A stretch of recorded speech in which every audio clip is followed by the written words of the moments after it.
Estás escuchando La Esfera Celeste.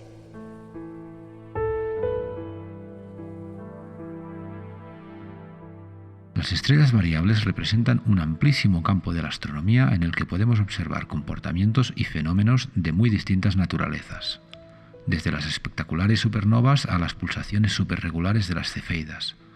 En este episodio contamos con un maestro en el conocimiento de la naturaleza de estos astros. Hablamos con Josep María Vilalta.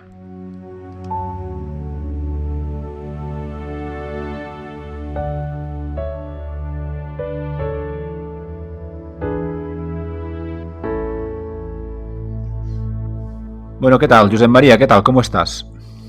Bien, muy bien. Muy bien, fantástico. Bueno, en primer lugar, muy agradecido de que nos dediques un rato hoy a poder charlar de muchas cosas, entre ellas a estrellas variables y nada.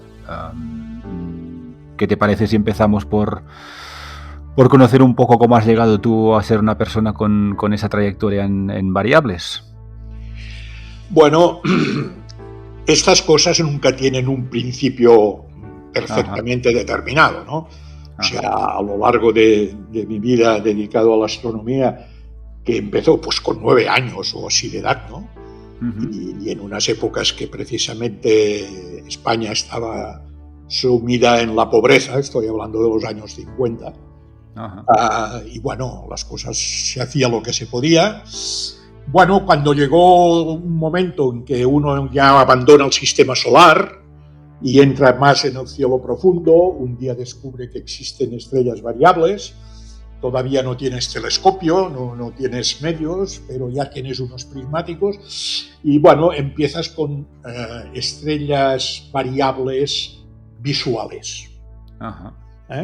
¿Por qué? Pues porque has leído un libro, un artículo, un compañero también dedicado a esto que te lo ha explicado. Acostumbra a ser un conjunto de cosas, de eventos. Y bueno, empecé con las estrellas estas visuales, visibles con prismáticos. Esto es un campo realmente reducido, no es que haya muchas, las hay, pero al final uno, entre comillas, se cansa. Empiezan a aparecer en el mercado telescopios. La agrupación astronómica tiene un telescopio muy bonito, de 50 centímetros. Bueno, en fin, aparecen más medios y de aquí pues saltas ya a variables de magnitudes ya elevadas y por tanto de brillo bajo. Y bueno, y aquí entras ya en el campo de las variables, un poco más delicado, más difícil, y así llegué. ¿Cómo llegué a las pulsantes? Pues lo dejo la explicación para más tarde, cuando entremos concretamente en las R de realidad. Perfecto.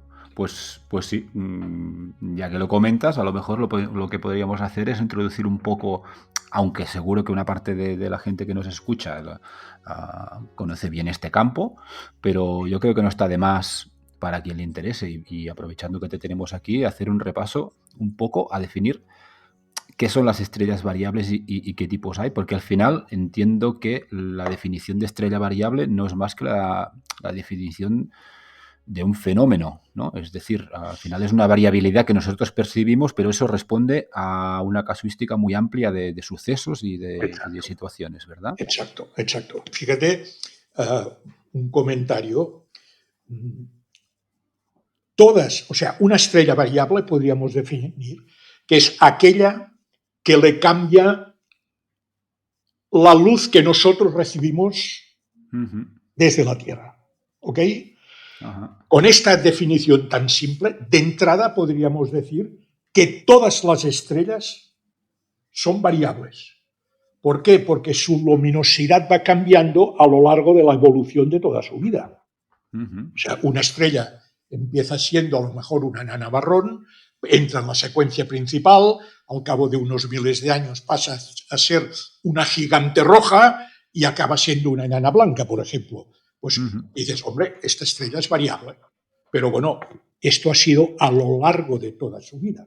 Claro. Por tanto, yo diría que tendríamos que llamar estrellas variables aquellas que el cambio pasa mucho más rápidamente que el tiempo de vida de la propia estrella.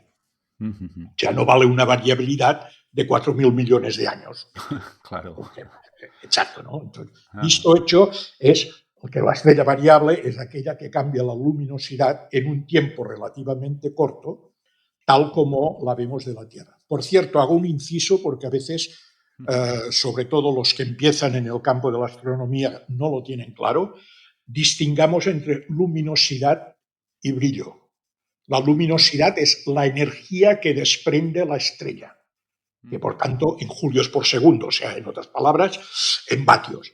En cambio, el brillo es lo que recibimos nosotros en la Tierra y que normalmente se mide con la magnitud.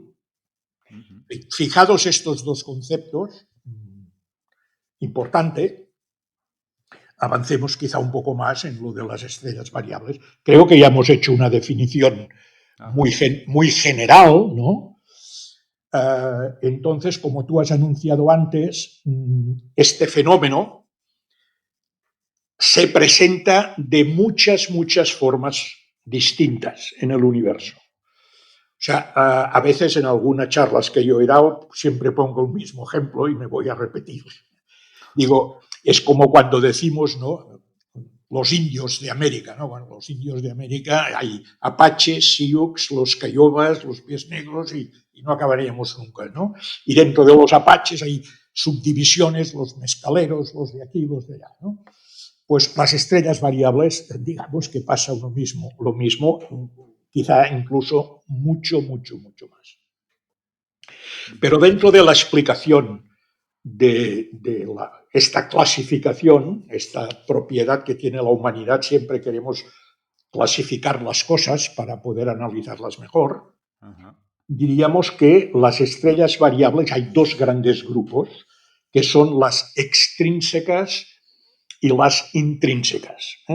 O sea, extrínsecas, la causa de la variabilidad está fuera de la estrella, y las intrínsecas, la variabilidad está en la propia naturaleza de la estrella.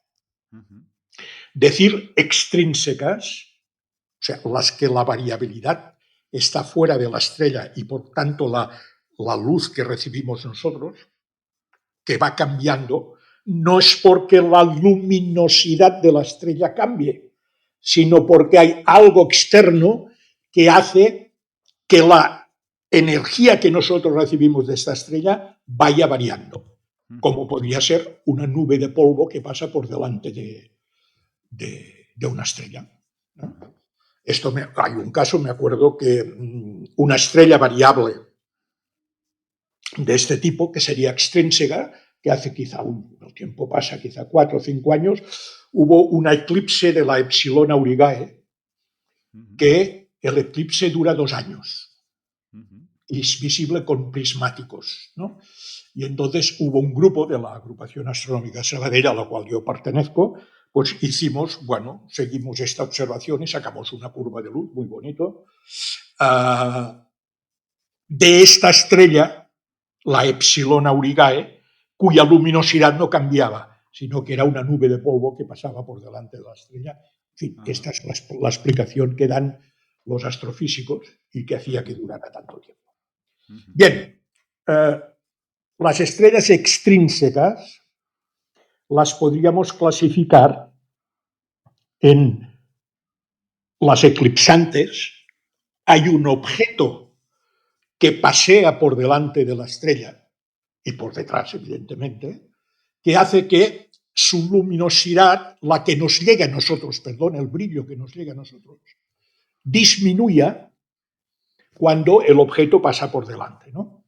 Estas variables, que son las eclipsantes, a su vez se subdividen en otros tipos. Básicamente hay 3, ¿no? Las algólidas, las betacefeidas y las W-UMA, si no recuerdo mal, que se diferencian entre ellas porque la forma de la curva de luz que sale, la curva de luz es la representación de la magnitud que nosotros percibimos frente al tiempo, ¿no? Entonces es una curva que en el caso de las eclipsantes sería una raya horizontal y de golpe y porrazo, boom, desciende hacia abajo, vuelve a subir y continúa horizontal, que es cuando el objeto pasa por delante de la estrella. Pero ¿qué pasa? Que cuando el objeto pasa por detrás, también hay una pérdida de luminosidad, que es la de este propio objeto que se oculta detrás. Entonces habría otro pico y luego volveríamos a la rama horizontal. La diferencia de estos dos picos, en que uno sea más profundo que el otro, que sean iguales, que casi no se vean, es lo que hace que aparezcan estas tres subclases de variables eclipsantes. Quedan dentro de este grupo de variables extrínsecas unos que aparecen ahora y se las considera como fenómenos variables, que son los tránsitos de los planetas, que en el fondo una de las formas de detectar exoplanetas es precisamente analizando el cambio de luz que tiene la estrella, un método muy dificultoso y cada vez menos usado, pero bueno, todavía lo tenemos entre manos, ¿no?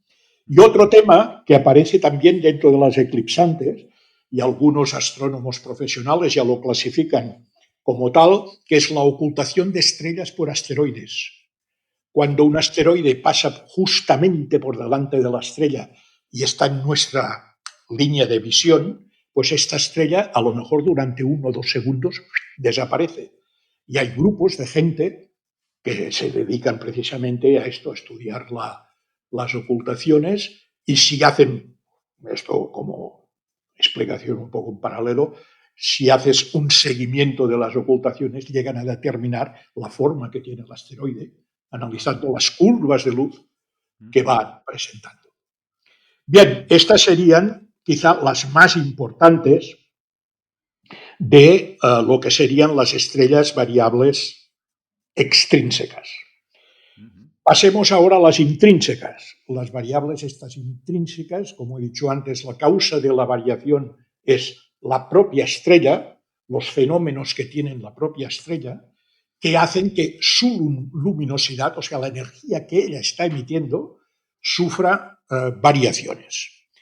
En este caso, en las variables intrínsecas, aquí sí que ya empieza a haber un bazar de cantidad de tipos diferentes. Quizá los grupos más importantes serían las eruptivas. Evidentemente, como su nombre indica, se producen erupciones, ¿no? Las variables eruptivas se caracterizan porque, por ejemplo, hay unas que emiten las, digamos, entre comillas, llamaradas, ¿no? Que se producen con cierta o no cierta regularidad. Esto me hace introducir otro concepto que aparece, de clasificación, entre comillas, de las variables, que serían las regulares, semirregulares y las no regulares de ninguna forma, ¿no? Entonces, estas variables que he dicho, en inglés se llaman las flare, no lo pronuncio en inglés, flare, que producen emisiones, serían semirregulares, no son como un reloj, ni mucho menos, ¿vale? Sigamos dentro de las variables intrínsecas, existen las variables cataclísmicas, ¿no? Estas variables cataclísmicas se caracterizan básicamente porque hay una explosión, una explosión, la mayoría de las veces, enorme. No hace falta, supongo que todas las personas que se han introducido en la astronomía, aunque sea en sus primeras etapas, han oído hablar de las novas y de las supernovas, ¿no? Estas serían las típicas estrellas variables clasificadas como cataclísmicas. Y vuelvo atrás. Y las supernovas, a su vez, se subdividen en las de tipo 1, las de tipo 1A, 1B, etc. Tienen una subclasificación que no entraríamos en ahora, estaríamos horas hablando de este tema, ¿no? Hemos visto, pues, dentro de las intrínsecas, las eruptivas y las cataclísmicas. Y ahora entramos en las pulsantes. Las variables pulsantes, como su nombre indica, tienen pulsaciones, cambios en su forma. Luego, más adelante, si me permitís, entraremos muy poquito rápidamente en este tema. Las variables pulsantes, estoy hablando de memoria, pero creo que tienen alrededor de unas 25 subclases distintas. Una de ellas es RR Lyrae. Hay otras que son por ejemplo, las Delta Scuti, que es un tema que ahora en el grupo de la agrupación nos estamos poniendo un poco en ello, hemos empezado, ¿no? Pero bueno, hay una cantidad de que yo no me las sé de memoria, pero tampoco hace falta sabérselas. Para eso están los libros, para ocupar menos espacio en nuestro cerebro, ¿no? Las cosas, si están escritas, solo hace falta leerlas. Bueno, este es un pequeño paseo que he hecho yo ahora rápidamente sobre definir las variables y ver cómo se clasifican. No sé si... Sí. Perfecto. Y ya las has comentado tú en todo este zoológico, ¿no? de diferentes tipos de estrellas variables. Hay un subgrupo en el cual os fijasteis vosotros desde la agrupación hace ya mucho tiempo. Sí. Y decidisteis dedicar buena parte de vuestra actividad a estudiarlas, que son las RR Lyrae, ¿no? ¿Qué particularidades tienen o qué os hizo fijaros en ellas? Bueno, fue también aquellas cosas que es cuestión de estar en un sitio en el momento adecuado. Claro. Cada 2 años la agrupación astronómica hace lo que llamamos una convención de observadores, ¿no? Que son un par de días, que la gente pues hace comunicaciones, ponencias, etcétera, ¿no? Y acostumbramos a llamar a astrónomos profesionales para que hagan alguna clase magistral, podríamos decir, o alguna conferencia. Y una vez, debe hacer 12 años o así, que vino el catedrático de Astrofísica de Valencia, Juan Fabregat, habló un poco sobre el tema de estrellas variables y luego, en los típicos breaks con los cafés y tal, pues, hombre, ese Juan, ¿qué tal? Y dice, sí, hombre, a mí me interesaría encontrar un grupo que pudiera trabajar sobre estrellas variables tipo RR Lyrae poco estudiadas. Hombre, esto suena bien. Y a partir de aquí nos fuimos un día a Valencia, nos dio una pequeña clase durante 1 o 2 horas de cómo se observan y a partir de aquí, pues debe hacer 15 días, 3 semanas, que llegamos a la observación número 1000. O sea, tenemos 1000 estrellas RR Lyrae estudiadas y publicadas, ¿no? O sea que de aquí vino. Dices, hombre, que no hay ninguna inspiración divina, ¿no?, que te dice de estudiar las RR Lyrae. Pues simplemente un contacto con Juan Fabregat. Y luego a partir de aquí hemos entrado en contacto con el GEOS, que es el Grupo Europeo de Observación Estelar, que básicamente se dedica a estrellas tipo RR Lyrae. Y allí pues ya tenemos contacto con franceses, belgas, italianos, en fin, ya es otra cosa distinta. Ajá. Me parece muy interesante conocer un poco, bueno, lo que os contó respecto a cómo observarlas y también cómo os organizáis para trabajar, pero quizá antes podríamos definir un poco esa propiedad pulsante que tiene este tipo de estrellas que las hace especial respecto a otras. ¿Podríamos comentar un poco sus características? Sí, mira, las estrellas estas, las RR Lyrae, se definen. Hay una definición muy bonita, muy rápida, ¿no?, que contiene todo lo definido y solo lo definido, ¿no?, que dice que es lo que está en el catálogo general de las estrellas variables. De las estrellas variables. Dice de las RR Lyrae que son estrellas de la clase espectral que van de la A a la F. Recordemos clases espectrales de la A a la F son estrellas, digamos, blanco-azuladas, ¿vale?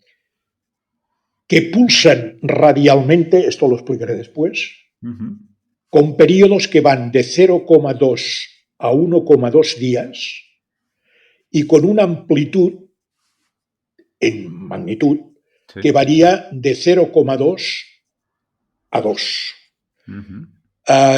Yo, en fin, no quiero ser ahora pedante ni mucho menos. Este 2, el techo para mí es demasiado alto. En realidad, las RR Lyrae, al menos en un 95-98%, van de 0,3 a 1,2. Pero bueno, esto es lo que diría el catálogo general, de 0,2 a 2. Y esta es una de las razones que las hace atractivas, porque fijaros que un periodo que puede ir de 0,2 a 1,2 días quiere decir que yo cada noche una estrella puedo observar un ciclo.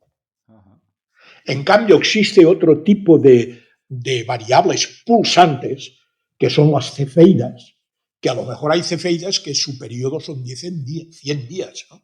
Entonces es un proceso mucho más lento, muy interesante igualmente, pero tardarás, para estudiar una estrella variable necesitas tener varios ciclos, varios periodos acumulados, pues estamos hablando de un trabajo de varios años para llegar a la conclusión, el análisis de una sola estrella. Las RR Lyrae tienen esta ventaja de que su periodo es corto, por tanto, en una temporada, que la estrella X es visible, pues tú puedes acumular pues, fácilmente 50, 60 o 70 observaciones. Tienen el inconveniente, esto sí, de que para pillar una curva de luz pues te tiras casi toda la noche. En cambio, en una cefeida, pues haces 2 observaciones, 2 imágenes en una noche, porque su cambio es tan lento que te permite tranquilamente, pues hoy hago pum, pum, 2 imágenes, a las 11 y a las 12 ya estoy durmiendo, ¿no? Bien, esto es la definición de las RR Lyrae. Entonces,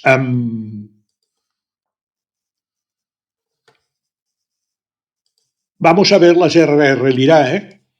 Ahora, ¿por qué se comportan de esta manera?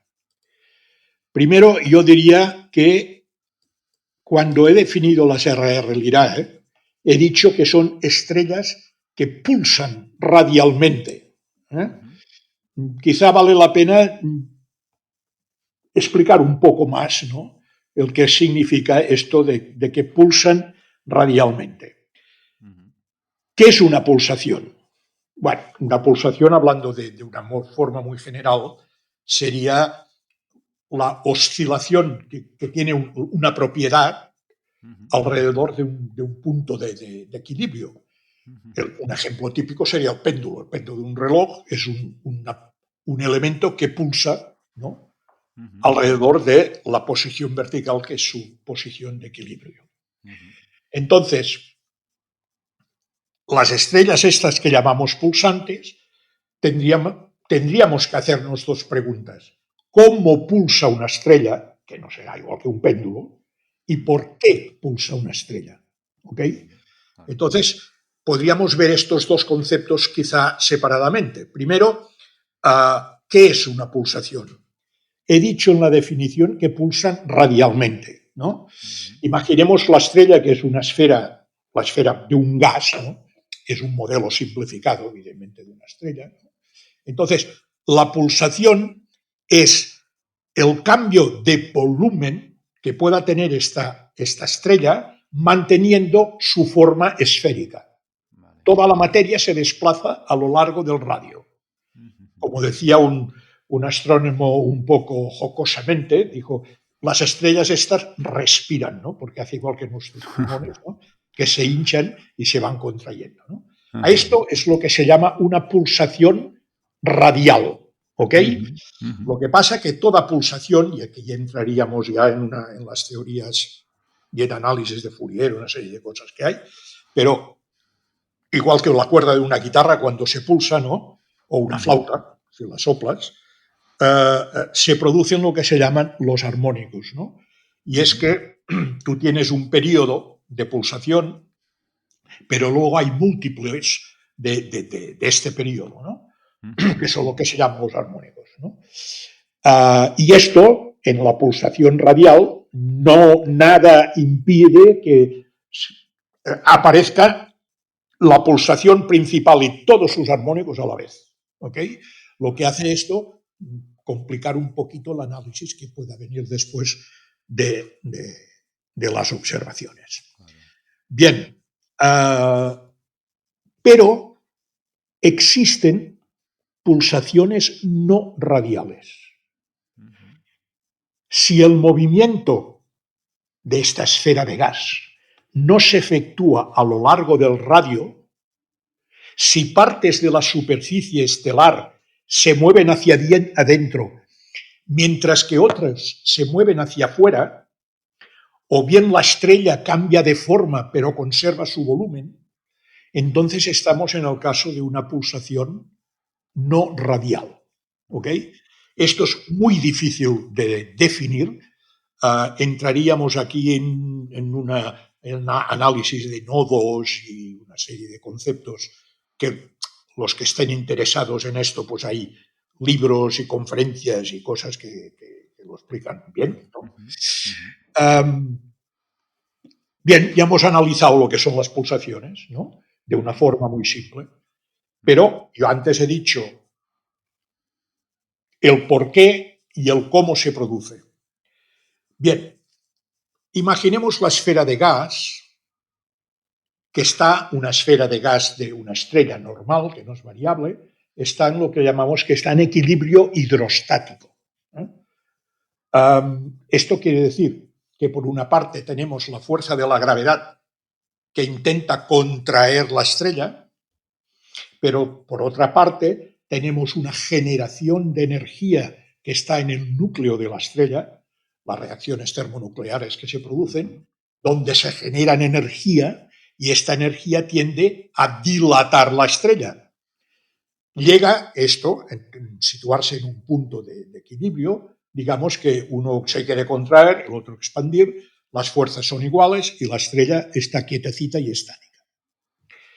Pero imaginemos que la presión que tiende a expandir el gas supera la fuerza gravitacional que tiende a colapsarlo. Esto ya veremos por cuándo se puede producir. Entonces las capas exteriores irán expandiéndose hacia afuera y el radio va aumentando. A medida que el volumen de la estrella va aumentando, la fuerza gravitacional disminuye, pero la presión también disminuye y disminuye mucho más rápido, porque están regidas por leyes totalmente diferentes. Eventualmente la estrella puede alcanzar una posición de equilibrio, o sea que su gravedad es igual a la presión, pero como las capas están en movimiento, tienen lo que el Newton decía, ¿no? El momentum o la cantidad de movimiento que se debe conservar. Esto impide que ¡pop!, se pare todo allí, sino continúan expandiéndose hacia afuera cada vez más lentamente, ¿no? Y por tanto rebasamos esta posición de equilibrio. La fuerza de la gravedad acaba frenando totalmente este movimiento, lo invierte y entonces empieza a contraerse otra vez. El rayo vuelve a disminuir. A medida que avanza el colapso, la gravedad aumenta más rápidamente. La gravedad aumenta, pero la presión aumenta más rápidamente, lo contrario que he dicho antes, porque estamos contrayéndonos. Y llega un momento en que la presión hacia afuera ya es mayor que la fuerza de la gravedad hacia el centro, llegando a frenar completamente el colapso, con lo cual volvemos a estar en la situación que he dicho al principio, ¿no? Esto sería el proceso explicado de una forma general, ¿no? El que hay siempre la lucha entre la fuerza gravitatoria que tiende a colapsar y la energía que tiende a expandir. Pero claro, esto dices, bueno, vale, todo esto, ¿por qué? ¿Por qué? El primero que estudió este fenómeno fue un gran astrónomo, ¿no? Sir Arthur Eddington, en los años 30 más o menos del siglo pasado, ¿no? Y entonces él creó toda una teoría que evidentemente ha ido evolucionando y se ha ido completando. No se ha machacado y se ha dicho, no, aquello es totalmente falso. No, se ha ido complicando y se han justificado cosas que él las daba por hechas, ¿no? Empezó hablando de mecanismos epsilon y básicamente lo que él decía es que estas oscilaciones radiales son ondas sónicas. O sea, una onda sónica es una onda de presión. No es lo mismo que una onda electromagnética. ¿Ok? Entonces, él habló de que podíamos, o sea, tiene que haber algún mecanismo que si se produce una pulsación, luego la pueda mantener. Porque una pulsación, si hacemos una pulsación y no hay ninguna otra fuente que la intente mantener a buen ritmo, la pulsación se amortigua, ¿no? Entonces recuerdo que incluso hizo un cálculo que le salían más o menos unos 8.000 años aproximadamente el que se podía amortiguar una sola pulsación, ¿no? Y entonces dice, si esto es verdad, casi no veríamos estrellas variables, porque, bueno, habría alguna que tendría una pulsación y se amortiguaría rápidamente, porque 8.000 años astronómicamente no es nada, ¿no? Entonces dice, voy a crear un modelo que una estrella pulsante funcione como una máquina térmica termodinámica. Esto es lo que dijo él, ¿no? Las máquinas térmicas termodinámicas, pues es un coche, la máquina de vapor, ¿no? O una nevera, ¿no? Que son máquinas que trabajan con ciclos precisamente, ¿no? Bueno, Eddington no se refería exactamente a estos máquinas que conocemos, sino que en general una máquina de termodinámica tiene que haber un aporte de energía, un elemento que efectúa un trabajo y un elemento de regulación. Y esto es la base de toda la teoría de las estrellas pulsantes de hoy en día. Aporte de energía la tenemos en el núcleo de la estrella. Elementos que efectúen el trabajo, la dilatación de la estrella, la contracción gravitatoria. Nos falta un elemento de regulación. Entonces, el elemento de regulación, que es precisamente lo que ha evolucionado más en el estudio con respecto a la teoría de Eddington, es que en alguna capa interior de la estrella tiene que haber algún fenómeno que aumente o disminuye la opacidad de esta capa interna al paso de la radiación, al paso de la energía. Imaginemos que hay una capa interior de la estrella que por alguna razón, de golpe y porrazo, se vuelve más opaca al paso de la energía. ¿Qué pasa? Que todo lo que sale del, entre comillas, el horno nuclear que hay en el interior ya no puede salir, difuminarse por toda la estrella a la misma velocidad que antes. Entonces, desde esta capa que se ha vuelto más opaca a la energía hacia el interior, aquello empieza a calentarse mucho más, se empieza a dilatar, con lo cual toda la estrella empieza a expandirse. Resulta que al expansionarse la estrella, imaginemos que esta capa entonces se vuelve más transparente. Al ser más transparente, deja pasar más la energía, baja la energía del interior, vuelve a colapsarse, etcétera, etcétera. Esto es difícil de explicar sin poder hacer un gráfico, ¿no?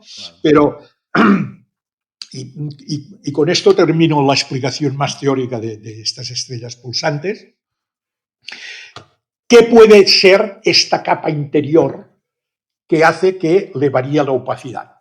Pues bien, hay alguna región interna de la estrella Perdón, recordemos que una estrella, el núcleo, a lo mejor está a 15 millones de grados y la capa exterior está a 5.000. Luego hay un gradiente de temperatura que va desde estos 10 millones hasta los 5.000. Un gradiente que no es lineal, pero bueno. Quiere decir que habrá una zona que estará, por ejemplo, a 10.000 grados, 15.000. Pues bien, esta temperatura de 10-15.000 grados es la temperatura en que el hidrógeno sufre la ionización parcial. O sea, el hidrógeno se desprende del electrón o lo vuelve a cazar y se vuelve en ión, que sería un protón, o cuando ya se enfría más, lo vuelve a captar. Pues precisamente esto está demostrado, que estas capas de ionización parcial cambia la opacidad respecto a la energía que dejan pasar, con lo cual ya tendríamos la válvula famosa que pedía Eddington. O sea, esto hace como un grifo que dejó pasar o no dejó pasar, ¿vale? Estas capas que se llaman, en honor del ruso que las descubrió, que debería ser más o menos a mitades del siglo XX, que son las zonas de Zevakín, en las cuales pues se produce precisamente el inicio de las pulsaciones, ¿vale? Entonces, y acabo con esto, dependiendo de las estrellas, si son estrellas muy calientes o poco calientes, está demostrado que por encima de estrellas que tengan en la capa exterior 7.500 Kelvin, ¿no? Entonces estas zonas de ionización parcial están localizadas demasiado cerca de su superficie, con lo cual no hay masa suficiente para generar oscilaciones de forma efectiva. Y por otra parte, las que son más frías, de 5.500 Kelvin, estas zonas están muy profundas hacia el interior, más cerca del núcleo, con lo cual hay mucha zona desde la capa de ionización hasta la cromosfera, la parte más externa, mucha zona de gas que tiene mucho movimiento convectivo, y este movimiento convectivo tiende a destruir las ondas, ¿no? Es lo mismo que si agitamos mucho el mar, que tiene ondas, ¿no? Y la hélice de un barco, pues alrededor del barco no veremos olas y no veremos nada, ¿no? Estos dos límites, de 5.500 a 7.000, si los pintas en el diagrama de Hertzsprung-Russell, te marcan dos líneas, que es lo que se llama la banda de inestabilidad. O sea, una estrella que caiga dentro de esta banda de inestabilidad puede ser una estrella variable tipo RR Lyrae, vale, o tipo cefeína. Esta sería la explicación más sencilla, más rápida dada del por qué pulsan y por qué, y el origen del tema este. Muy bien, muy interesante. Y dentro de... Claro, todo esto al final es fruto de observación y análisis, ¿no? Sí, sí. Y cuando alguien nos propone trabajar en este tipo de estrellas, y concretamente en el grupo menos estudiado, supongo que es para ayudar a caracterizarlas mejor y por tanto ir refinando y confirmando estas teorías, ¿no? Sí, sí. Y supongo que esto también impacta, como comentabas tú antes, en la aproximación técnica o de las observaciones, ¿no? Que tendrá algunas particularidades y que es la que dio pie también a empezar esta actividad en el grupo, ¿no? ¿Nos podrías contar un poco cuáles son estas características, ¿no? A la hora de realizar el seguimiento de estas estrellas a nivel técnico? Sí, el objetivo número uno es encontrar una curva de luz, o sea, de una estrella, y detectar el máximo, que se llama, que es el máximo de luminosidad, ¿no? Que se va repitiendo siguiendo un ciclo, ¿no? Entonces, lo primero que hay que hacer es tener varias observaciones, y una vez tienes varias observaciones, se puede determinar el máximo. Claro, si tienes dos solamente, pues yo ya puedo ver el máximo. Teniendo una sola ya puedo tener el máximo. Pero teniendo varias, puedes ver si el máximo se repite. Porque hay algunas estrellas que tienen, por ejemplo, pulsaciones no radiales que hacen que entonces el máximo a su vez tenga un pequeño periodo, ¿no? Ahora esto es muy largo de explicar, ¿no? Vale. Con lo cual, punto número 1, hacer el seguimiento de una estrella representa hacer varias observaciones. 1. Con esto podemos determinar el periodo. Podemos refinarlo si el periodo ya existe. Podemos calcular lo que se llama el O-C. O-C es observado menos calculado. O sea, cuando tú tienes una estrella que un día has determinado un máximo, lo tienes perfectamente asegurado, ¿no? Y luego sabes un periodo o se ha calculado el periodo, esto forma lo que se llama una efemérides. Te permite predecir cuándo habrá un máximo. Es cuestión de ir sumando ciclos, ¿no? Y a lo mejor ves que al cabo de 300 días resulta que el máximo cae al mediodía, no será observable, ¿no? Entonces buscas un día que te caiga por la noche, ¿no? Esto sería la fórmula de la efemérides que se encuentra en muchos catálogos, en muchos tratados, ¿no? de estrellas variables, en el caso este de Lirac. Lo que pasa que a veces el periodo está mal determinado. Y entonces te das cuenta que tú, cuando lo observas al cabo de 300 días, no coincide exactamente con la predicción. Por tanto, hay una diferencia entre el observado y el calculado. Y esto es muy importante, tener datos de esta estrella, de cómo va cambiando este O-C. Porque según cómo cambie, tú puedes saber, si es que el periodo es incorrecto o que está subestimado, o bien si resulta que esta estrella presenta, por ejemplo, el efecto Blasco, que es un efecto típico de las RR Lyrae, que el punto del máximo le va cambiando también de amplitud, de magnitud, y le va cambiando, desplazando el periodo. En el caso de que el O-C es una recta, ves una recta que va ascendiendo, lo más probable es que sea que el periodo está mal estimado.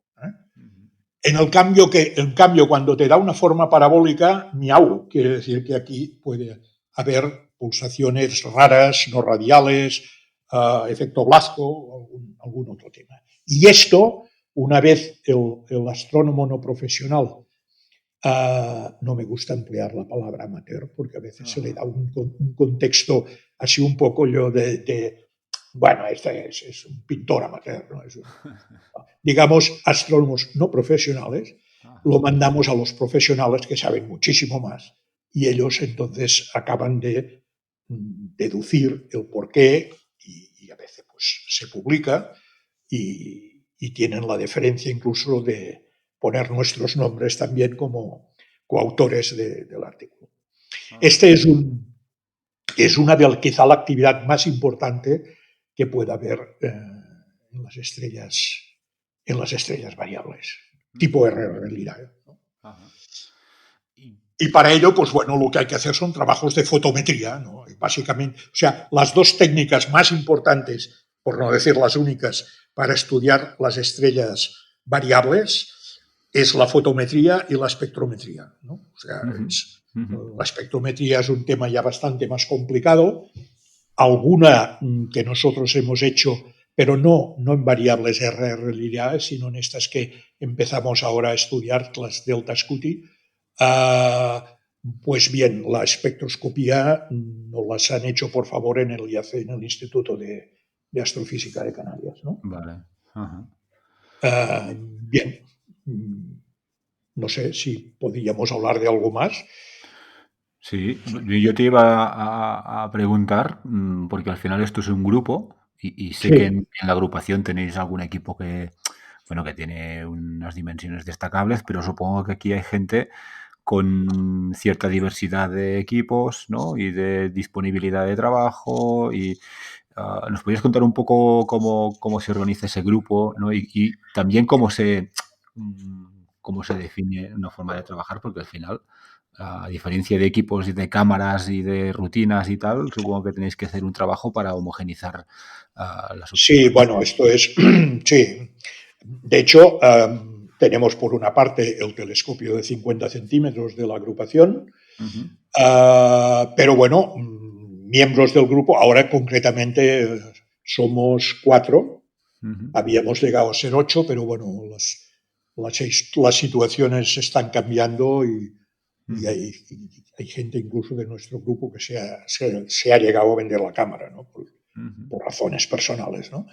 Pero 2 tienen su propio observatorio, uno tiene un telescopio Newton de diámetro 200, o sea que es un típico telescopio de astrónomo no profesional, ¿eh? Y la otra compañera, la Mercè, tiene uno que este es un poco más grande, es de 300. ¿Eh? Y se hacen observaciones finas y extremadamente interesantes. O sea, que no hace falta tener un diámetro de 80 centímetros para estudiar estas estrellas, ¿no? Claro, con un diámetro de 200 no intentes observar una magnitud 16, y más si estás en un cielo, en fin, que no es urbano, pero del área metropolitana de Barcelona, que no es precisamente una maravilla, ni mucho menos, ¿no? ¿Cómo se hace para homogeneizar? Bueno, esto ya no es propio de nuestro grupo. Es que si yo mando una observación mía al grupo GEOS y también la misma estrella lo manda un señor de Bélgica, pues primero, utilicemos el mismo filtro. Utilizamos el filtro en V. Bueno, filtros en general de lo que se llaman Johnson, ¿vale? Porque por ejemplo, es muy interesante hacer la observación si tienes el equipo, o sea, rueda portafiltros, para hacer la observación con varios filtros, para poder calcular, por ejemplo, el V menos V, que es el índice de color de la estrella, ¿no? Utilizar el mismo filtro, utilizar las mismas estrellas de comparación, porque para hacer la fotometría de esta estrella, tú te tienes que fijar unas estrellas fijas, que no sean variables, y de una magnitud bien conocida, con la máxima exactitud posible. Que ahora en esto el Gaia nos da unas cifras espectaculares en cuanto a exactitud, ¿no? Utiliza las mismas estrellas, ¿no? Que al menos dentro de este grupo utilizaríamos las mismas estrellas para una determinada, ¿no? Que a la vez son las mismas que están en el catálogo del GEOS, porque así todos los del grupo utilizamos las mismas. No es que sea muy importante, pero es muy aconsejable para tener la máxima similitud de observaciones y que sean lo máximo comparables, ¿no? Y básicamente esto es todo lo que necesitamos para tener observaciones. Aparte, nosotros interiormente tenemos un pequeño programa, un schedule, ¿no? En el cual ahora deben haber quizá unas 130 o 140 variables que les vamos haciendo un seguimiento y que automáticamente pues tú dices, a ver, ¿qué día estamos hoy? Ya te lista las variables que tienen máximo. Con lo cual no tienes que ir buscando a través de catálogos y cuál es el que se presentan, ¿no? Es mucho más fácil, ¿no? Y si resulta que aparece una nueva variable, porque el AFSO a veces lo recomienda, o porque los gurús del GEOS, los profesionales, dicen, sería interesante que nos hicierais el seguimiento de esta estrella. Bueno, la incorporamos a este programa, que solo tienes que ponerle la fórmula esta de la efemérides que he dicho antes, y ya está, y aparecerá en el cálculo, incluso el programa te hace la curva de la altura, como va cambiando la altura de la estrella a través de la noche, porque es importante que por debajo, al menos en los cielos que tenemos nosotros en esta zona, por debajo de 35 grados de altura, olvídate de observar una realidad, ¿no? Y si es a 40, mejor, ¿no? Y esto es el programa de observación. Entonces, muchas veces lo que se hace es, parece que esta noche pues hay buen cielo, pues automáticamente los que aquella noche tienen disposición de observar, pues hacer un intercambio y decir, oye, yo observaré esta, pues yo observaré esta otra, ¿no? No pasa nada si coinciden, al contrario. Pueden ser una estrella muy interesante tener dos observaciones. En fin. Muy bien. Y esto es, tengo que decir que, por lo que he comentado al principio, en la agrupación podríamos que decir que estudio de variables tenemos el grupo de ocultaciones, que como os decía, cada vez más las ocultaciones se clasifican también como variables. Y el grupo de supernovas, las supernovas son las variables cataclísmicas, ¿no? O sea, nosotros estamos en el grupo pulsante RR Lyrae. Y también hay un grupo que hace exoplanetas.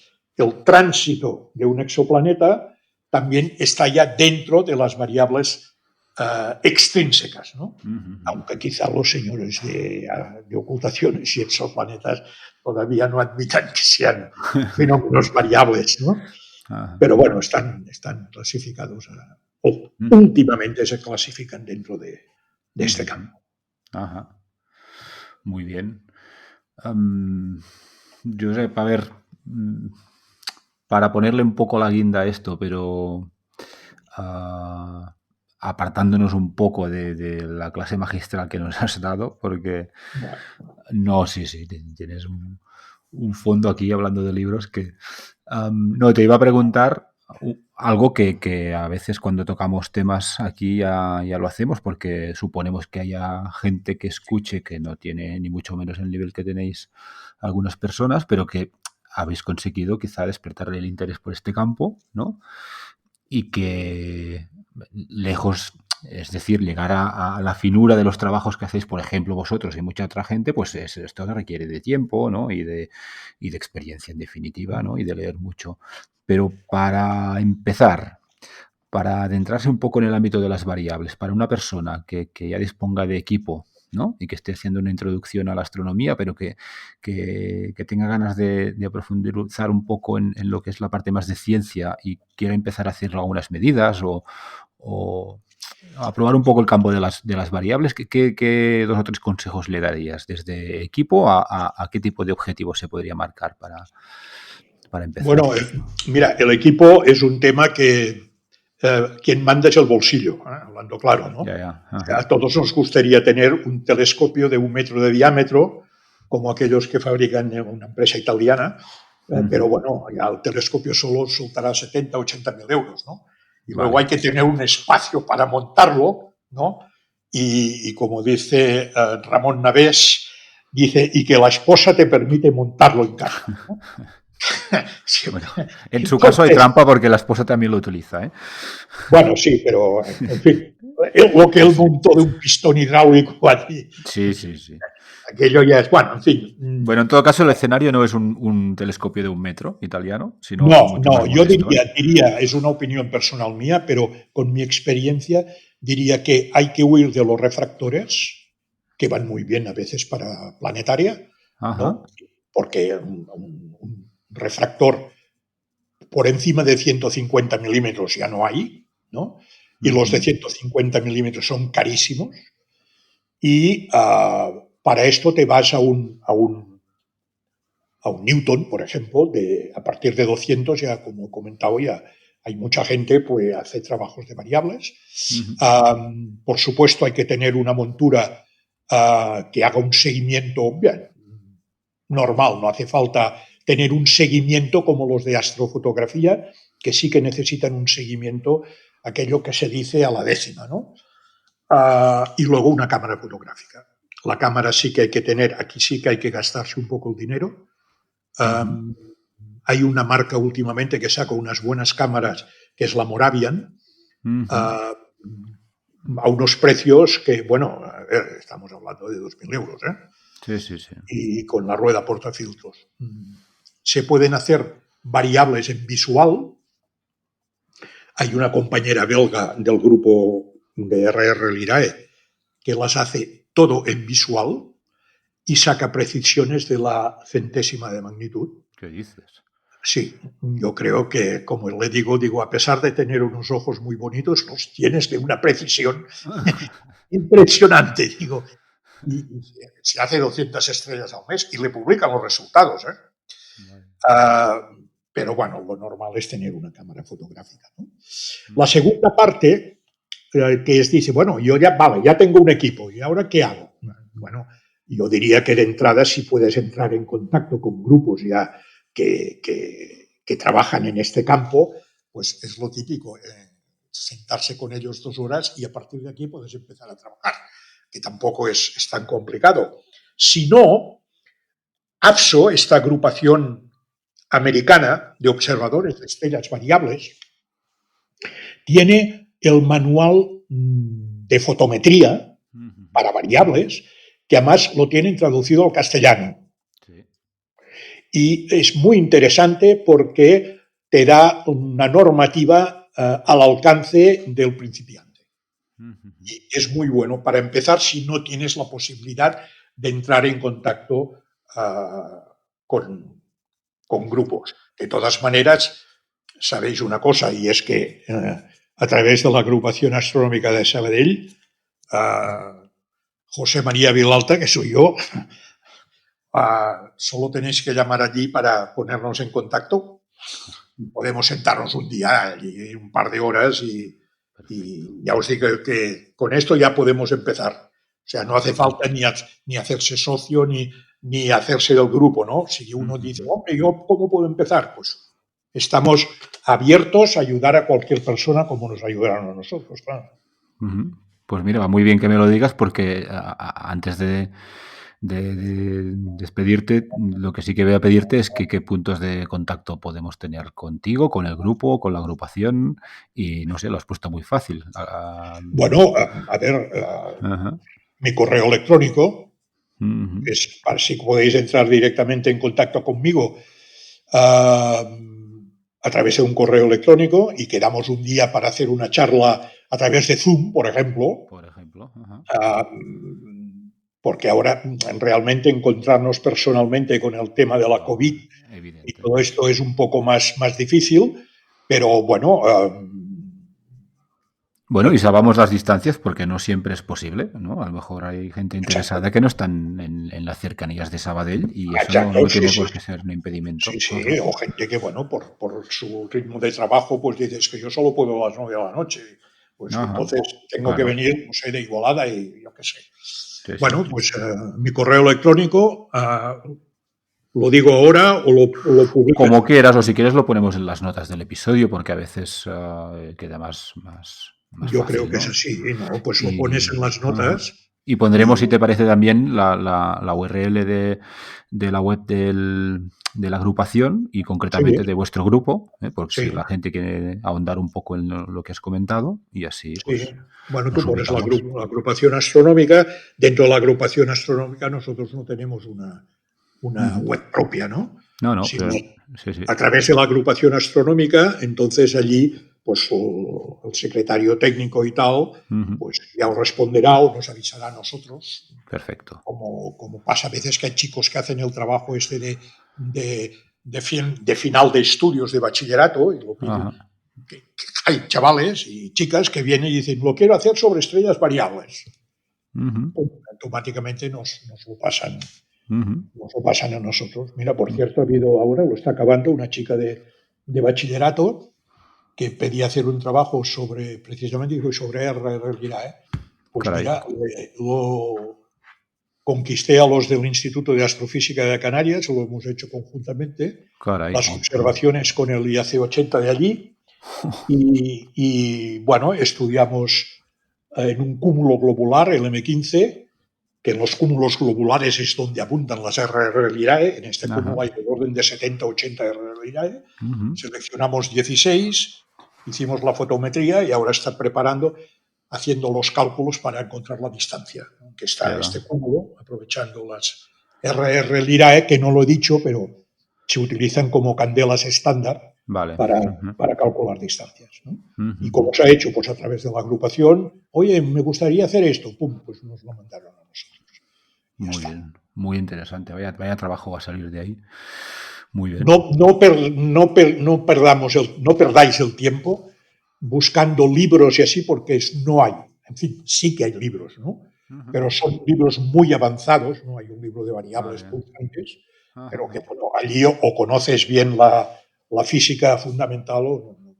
Pues ya sabes que te toca, Josep. Si no hay libros de divulgación de este tema, a sentarse y a escribir, ¿eh? Bueno, sí. Es cuestión de ponerse, ¿eh? Es un reto, sí. Muy bien.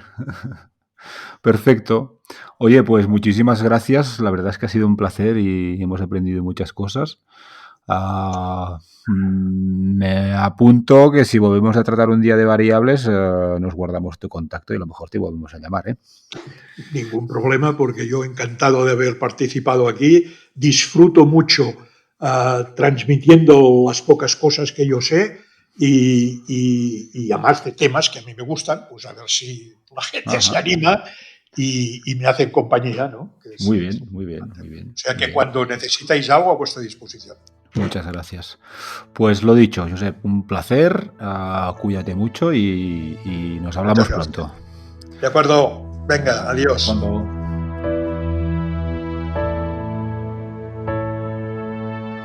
Podéis escuchar La Esfera Celeste en todas las plataformas de podcasting. Encontraréis más información sobre todos los episodios y sus invitados en laesferaceleste.com. Muchas gracias por acompañarnos y hasta el próximo viaje.